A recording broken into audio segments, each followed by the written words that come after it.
So మనం taste చేద్దామండి.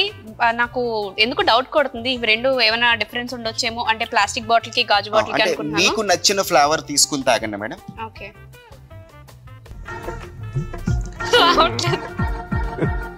Soda కొట్టడం అంటే పీజీ పాస్ అయినంత ఈజీ కాదురా.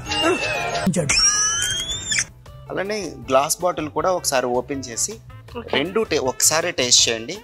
అది కొంచెం ఇది కొంచెం చూస్తే అప్పుడు మీకు డిఫరెన్స్ తెలుస్తుంది. గ్లాస్ బాటిల్ ప్రాపర్ గా సీల్ ఓపెన్ చేయాలి.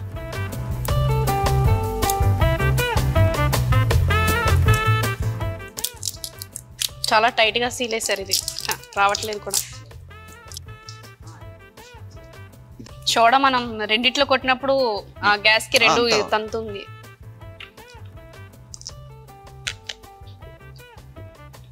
ఇది గ్లాస్ బాటిల్లో టేస్ట్ చేయండి.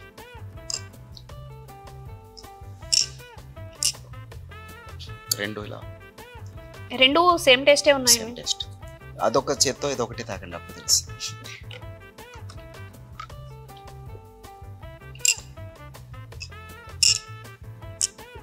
ఏ చేత్తో తాగినా ఎలా తాగినా రెండు కూడా ఒకటే టేస్ట్ ఉన్నాయి.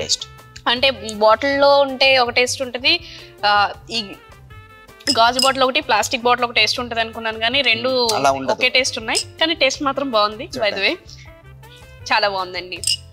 నేను అలాగే ఇందాక లైమ్ తాగాను. లైమ్ అయితే అసలు బయట కొన్ని సోడాలు దొరుకుతూ ఉంటాయి కదా, అలా అనిపించలేదు. మనకి పూర్వకాలంలో సోడా బాటిల్లో ఎలా అయితే మనకి ఇంట్లో ఓన్గా చేసిస్తారో అలా చేసినట్టే ఉంది. చాలా బాగుంది టేస్ట్ అయితే. ఎలా మిమ్మల్ని ఇది ఎవరికైనా కావాలి అని అనుకుంటే మీరు ఎలా అప్రోచ్ అవ్వాలి ఏంటి చెప్తారా?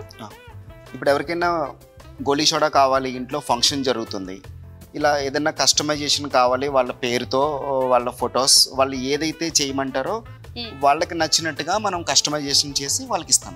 ఓకే. సో సోడాస్ అయితే నాకు చాలా బాగా నచ్చినాయి అండి. టేస్ట్ అయితే చాలా బాగున్నాయి. మీరు కూడా ఒకసారి ఇక్కడికి వచ్చినప్పుడు తప్పకుండా ట్రై చేయండి. ఇక్కడేనే కాదు, మార్కెట్లో కూడా మనకి చాలా చోట్ల ఇవి ఆంధ్ర గోలీ సోడా అని చెప్పేసి ఉంటుంది. తప్పకుండా టేస్ట్ చేసిన వాళ్ళు ఎలా ఉందో కామెంట్ అయితే చేయండి. మళ్ళీ ఇంకో వ్లాగ్తో మళ్ళీ కలుసుకుందాం. అంతవరకు సెలవు, బై బాయ్.